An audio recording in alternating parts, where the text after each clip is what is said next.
Today's video is going to be about starting a fire with one hand.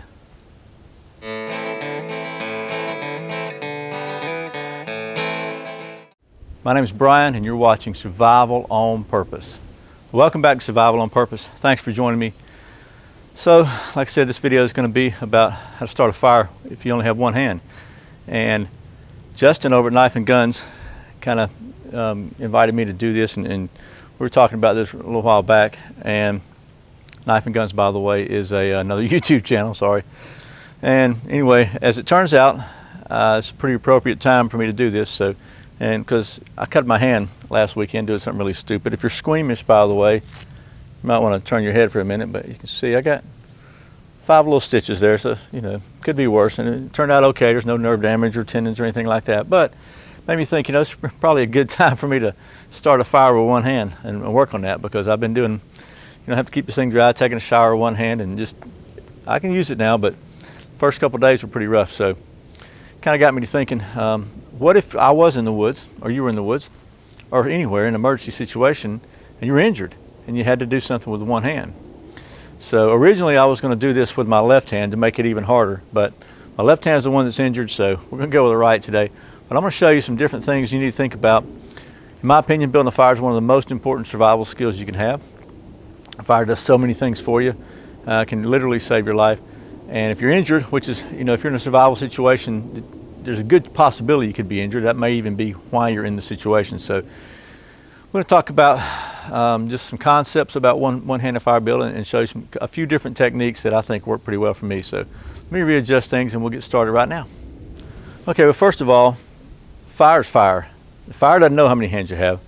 And as always, the most important thing about fire building is prep. You know, you got to get you obviously remember we need 3 things for fire.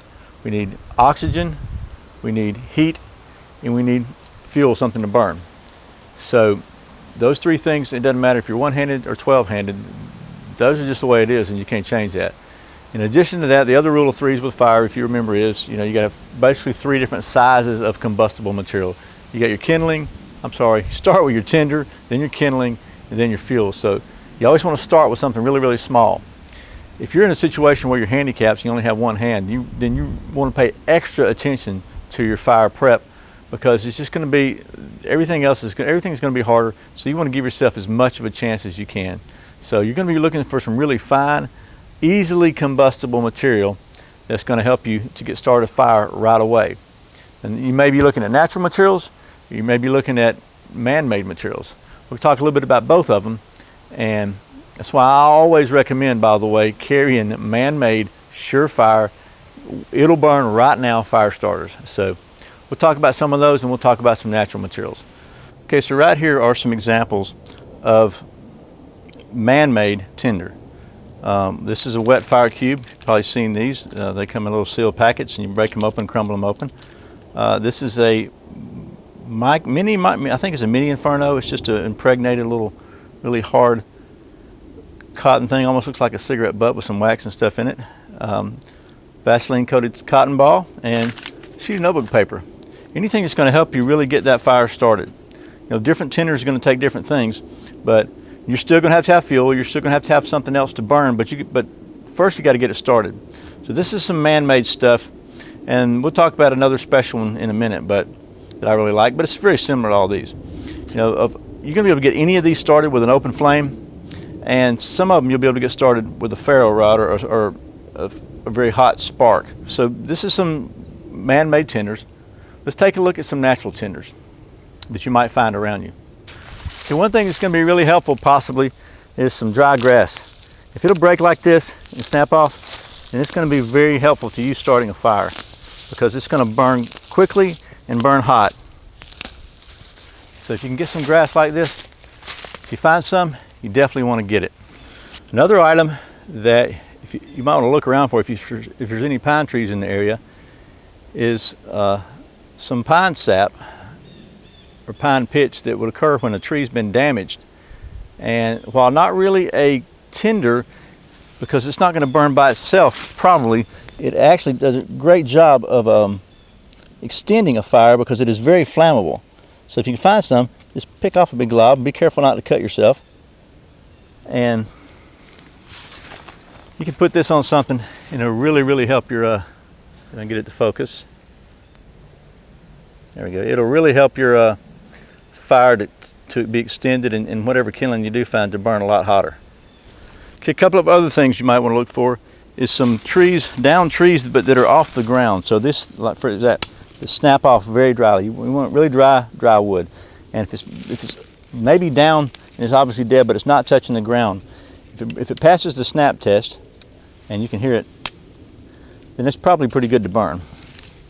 And you can actually do the same thing with dead limbs that are on a living tree. So you can see this green leaves is living, but you got the dead ones that snap off, and they're really dry, they're off the ground, so they're good too. You want to get a lot of these little small tiny ones about the size of a pencil lead or so, as many as you can get. And one of my tricks I like to do is just go ahead and take the biggest piece you can break off. That's pretty green if it doesn't snap.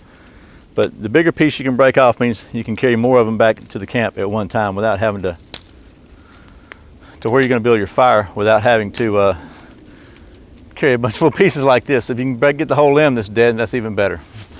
Okay, right here just looking around again. I know there's this big vine here like a grapevine. I'm actually, sorry, I'm supposed to be doing this one-handed, aren't I? Anyway, so if you find a vine where the bark is just scraping off, peeling off like that, then that's another really good resource, because this is really dry.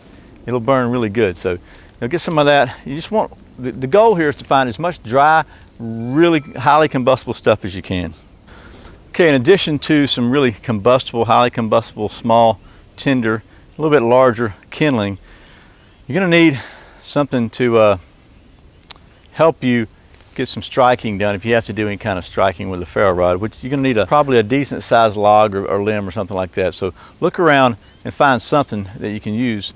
And the goal here, you'll see we're going to rest our striker, knife or whatever, on an object, put our foot on it and use the striker, use it to brace it, to pull it back. But you want it to be high enough where you can put your tinder under it. We'll see what I mean in a minute, but for now, just know you're going to need a log or a limb, 2 to 3 to 4 inches or so in diameter. Short of pieces you can get, because you don't want to lug this gigantic thing around, but something you can carry back to where you're going to build your fire.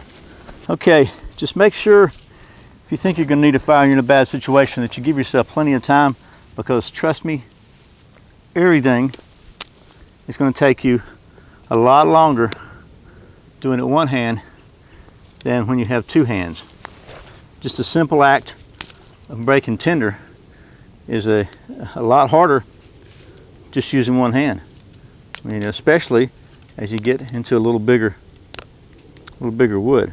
This is not too bad. That's why if you really get super dry stuff, it's a lot easier. But when you start getting a little bigger, it gets a little harder. So just make sure you allow yourself plenty of time, if it's getting dark on you or whatever, to get things going. Sooner is better.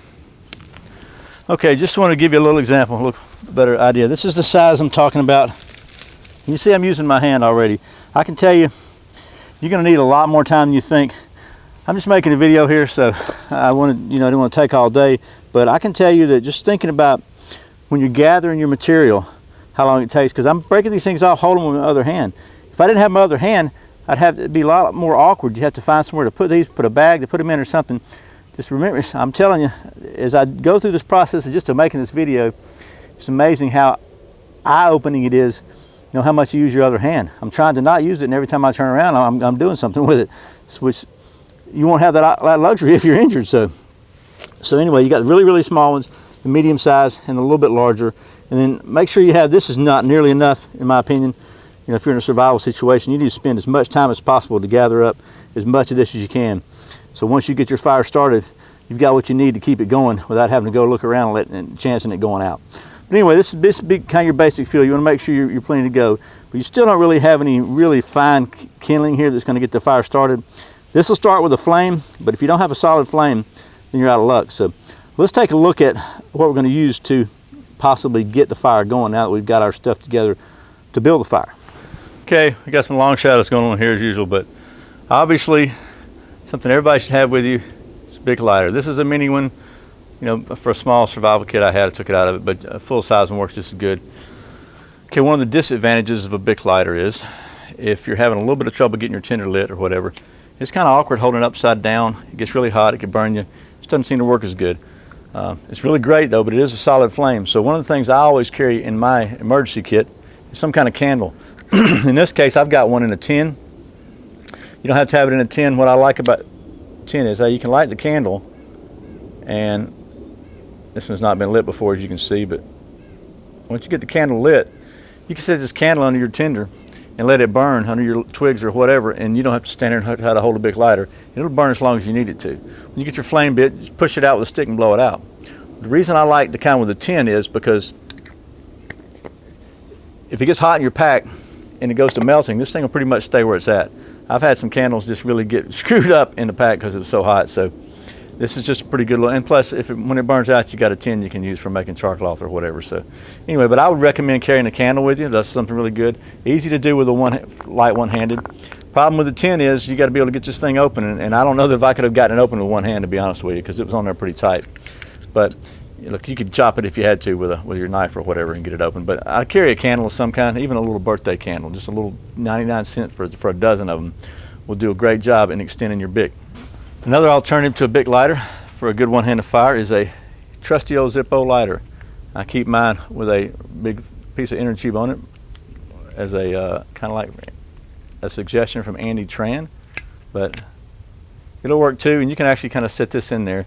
But again, the downside with lighters is if you're trying to hold them upside down or put them underneath something, they are kind of a pain in the butt, to be honest with you. So it's really good to have something that you can light with the lighter, like maybe a piece of paper to put underneath your fire, or possibly some of this grass.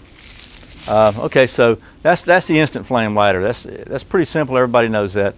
But what if you just don't have one? What if you were not prepared and didn't have a lighter? I got a couple of other choices for you. Okay, of course, we got matches, right? And if you have one of these little match cases, it's a cheap one, you can actually open it with one hand. And if you get the strike anywhere kind, as long as they're fresh, you can strike them on a rock. So what if you're really in a dire situation and things are really wet and not really going your way and you can't find any really good tinder? Well, something I always keep in my emergency pack, believe it or not, emergency roadside flares. You don't have to have 3 of them, but have 1 of them. This thing will burn for 10 or 15 minutes, really, really hot. You strike it like a match. I'll show you that in a minute, how you do this with one hand. And if you can't get a fire starter with this thing, you're in bad shape, is all I can say. You could probably set a tree on fire with this thing. But it's a really good thing to have for one-handed fire.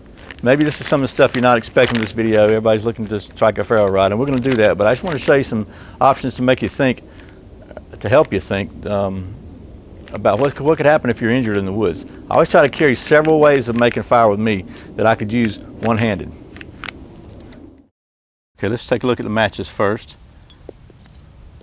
I'm going to shake one out. Try to find one with a great big head on it, as much as possible. And the lid back on your matches because you want to save those. Now, these are not very new matches. Some of these things have gotten pretty old, so just so you can see how goofy this is, I'm having trouble putting the lid back on with one hand. Get it on there, drop my match. See what I mean? Everything takes longer with one hand. Everything. Okay, so try this thing. You can put it down. Got a little striker on the bottom here. I don't know how well it'll work, but let's see what we get here. All right, so you see we just broke the match. That's the problem with matches.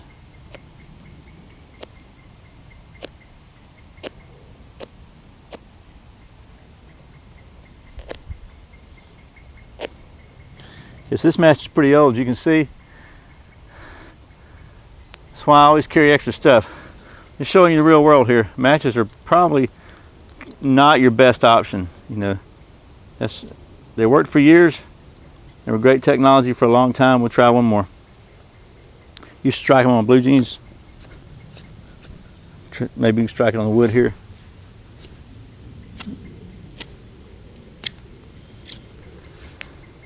Not happening. So if you're in a bad situation, maybe matches aren't your friend.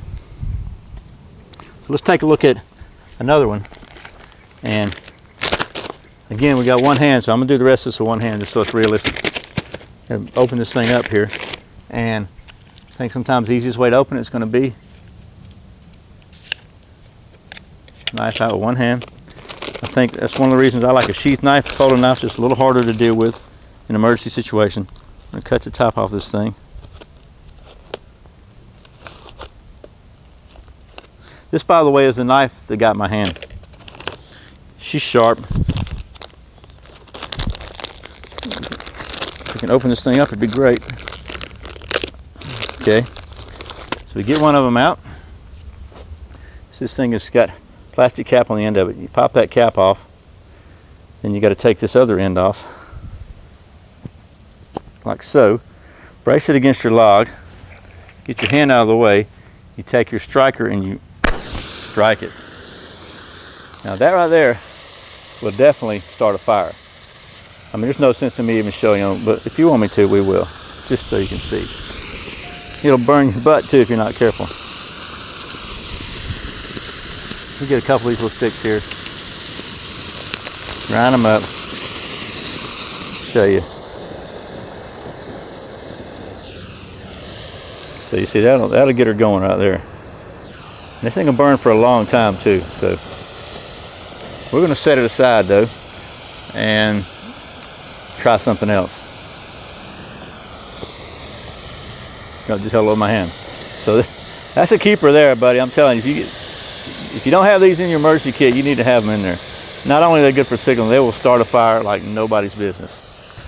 Okay, not only will they start a fire like nobody's business, they're bright too. I've got a nice spot in front of my eyes. But you can see the road flares. Road flares are the ticket, man. If you don't have these, highly suggest it. And they work great for one-handed. Okay, so one thing that everybody usually shows, and we'll do this, I'll show it also, is I'm going to take a cotton ball with Vaseline here. It's not the greatest tinder in the world, but it works pretty good. Kind of make it a little bigger there. And then I've got a knife here. It's got a really good 90-degree spine on it. Now the challenge is to get this thing in a position where you can get to that 90-degree spine. Well, we're going to put it up here like so, and then put your tinder right underneath it and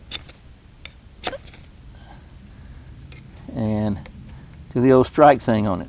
So give me just a second here. We'll get her.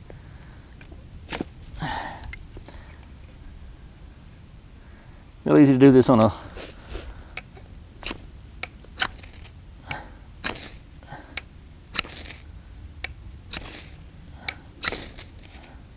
all right, there you go. So you can see she's burning now. And then what you can do is you go ahead and take your grasses on top of that,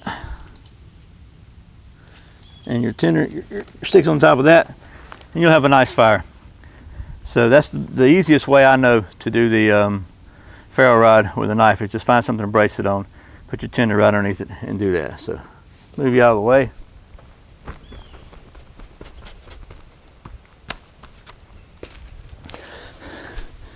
Okay, last thing I want to show you about a one-handed fire is a product that I've done a review on, and a lot of people got, really trashed this thing because it's so expensive. It's about 60 bucks. Okay, it's a lightning strike fire starter. It's designed and invented by a father and son. He's an Eagle Scout, and his father invented this. A lot of people said there's crazy, there's no way, this thing's not worth 60 bucks, blah, blah, blah. But I can tell you, if you're in a situation where you're really, really injured and you gotta have a fire, let me just show you something here, okay? We'll go ahead and, this thing's got a striker on one end, and the other end has got a waterproof tinder compartment, got a little string in it. You pull your tinder tab out. These little tabs here of this blue Smurf tinder, I call it. What's really great about this is, it is, let me just show you how well it works. You don't have to fluff it up. You don't have to have a log, get rid of the log. You lay it on the ground, aim your strike fire. Let me get a close-up for this for you. Okay, so we just lay it on the ground, aim your lightning strike at it, put your foot or whatever on it, doesn't matter. And then take your striker and One time, there she goes. That's seriously good tinder too. I'm just gonna show you. I'm using one hand here just to do this. And we'll put a stick here to kind of prop it up. And then put our tinder on top of it like so. And you can see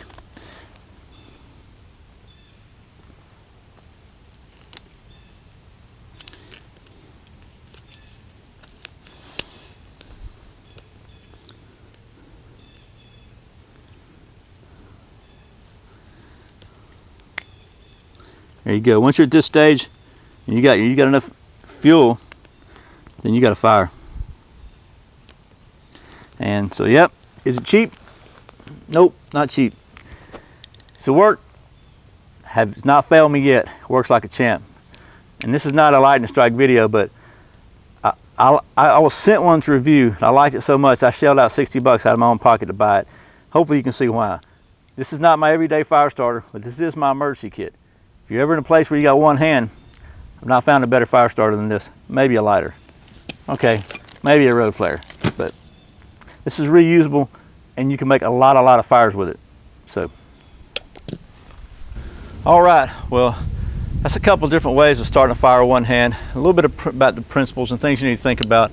I can tell you that just as I was making this video, like I said, I noticed so many times that I'm just not even thinking using my other hand.